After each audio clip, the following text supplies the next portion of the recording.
Damage. This is Star Trek Enterprise Season 3. It's a war episode, war heavy stuff. So I wasn't dying over this one. I'm going to give it a fair shake though. We're going to use my space system to talk about it. Story, pacing, artistry, characters, enjoyment. Each category gets a score between 0 and 2. 2 is the best you can get. So last episode, Archer was captured. He made friends sort of with Degra, who is the guy who designed the weapon that is going to destroy all of Earth. He's got second thoughts about it. There's this woman, this other race, the race that built the spheres in the Expanse. They're trying to make the Expanse like their place. She's from like another dimension or time or something. She's there. And I just feel like the council's so stupid. The Xindi council, it's like, how dumb are they? They just trust this random woman saying, "Oh, the Earthlings are." So you got to think about it. Okay, I'm gonna give the storyline a 1. It's okay. This episode story is okay, but there's a lot of problems with it. It should be lower than 1 actually. You know what? I'm gonna give it a 0.5. I'm changing I'm changing it to 0.5 because I don't get this story at all. So you're telling me? So I'm sitting here. Let's say the UN, and then this alien appears and says the alien species on Jupiter is going to destroy Earth, and you're like, oh, we better kill 7 million of them. I feel like there needs to be a lot more evidence for us to do something like that. So these Xindi are kind of stupid. The story within this episode is okay, but they actually do a lot of questionable things where they need this warp coil in order to continue the journey because theirs is out. So Archer first helps this ship in distress, and then he tries to bargain for their warp coil, and they won't give it to them. So then they take it by force. That's not a Star Trek thing to do. It's not a Federation thing to do. I know there's a war, and they need to save them, and they leave them supplies, and because it's gonna hurt their ship. It's gonna make it take 3 years to get home. So they give them supplies to make them last and food and all that. That's fine, but it's weird. I understand. It's weird. I understand they have to do things because it's a war, but I don't like that. They could have written something better.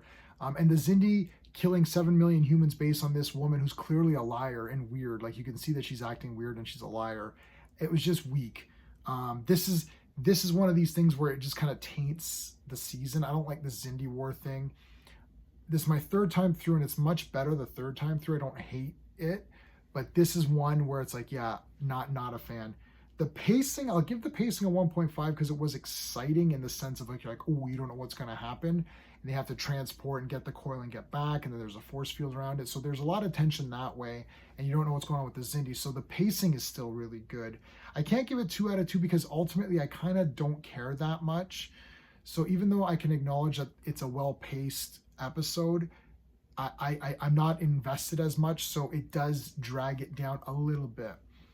The artistry is very good though, 1.5. Everything looks really nice. There's some good action scenes. You could see it clearly. The Xindi look cool to me. I like the aquatic guys. You got to see their ship a little bit.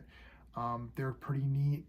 So a lot of cool stuff. Watching this on my widescreen TV, surround sound off a Blu-ray, officially bought Blu-ray. So everything looks great, sounds nice. All that is good. No complaints there. Characters, I'm going to give it a 1 because... I mean, again, Archer is doing questionable things, right? It's like, oh, I gotta do this, and T'Pol, we're in this thing now where she's having her emotions take control of her because of what happened previously in the Expanse and all that. I'm kind of like, yeah, I don't care. I'm getting slightly, pissed off about this whole we got to keep doing this emotions with T'Pol. It's like, stop it. Like, go back to being a Vulcan. I'm not really sure about a love story with her. It's just kind of weird to me. I guess the Ponfar's out the window if they don't feel like it. I don't get it. It's weird. I know that the excuse is that this thing's messing with her, but then she's addicted to that substance to try to help with her emotions and stuff. So I was like, well, what is that? Like, she's an addict now or something? I don't like that at all. It's weird. The other characters are fine. I like Trip still. He's good. Like it didn't destroy the characters, but just in this episode, I felt I don't like Archer's decision. I don't like this stuff with T'Pol. Everyone else is good though. You still have Reed is awesome, Trip's awesome. All those guys are awesome. The Xindi, Degra, he's okay. He's having second thoughts. Well, he should have had second thoughts before you guys killed 7 million people. Like, where was your second thoughts then? Like, it's just that's weird. They all look cool. The reptile guys look pretty awesome. So enjoyment factor, I'll give it a 1. Like, it's okay. I didn't hate it. I'm making it sound, I guess, worse than I want to intend it to sound. But I don't like these war ones. It's not Star Trek to me. It's just like a war TV show. And as a war TV show, it's okay. But that's not what I'm watching it for. If I go to a steakhouse, I want a nice medium rare steak. I don't want a McDonald's Big Mac or something. I personally love Big Macs. Love them. But that's not what I'm here for. So I'm here for good quality steak. I'm here for good quality Star Trek, science fiction, not war. So what do you want me to tell you? I'm giving it a 5.5. This is the lowest ranking one of season 3, I think, if you go back through my reviews. If you do want to go back through my reviews, check out the playlist. If you like my space system, please like the video. Consider subscribing to the channel. That's it. Until next time.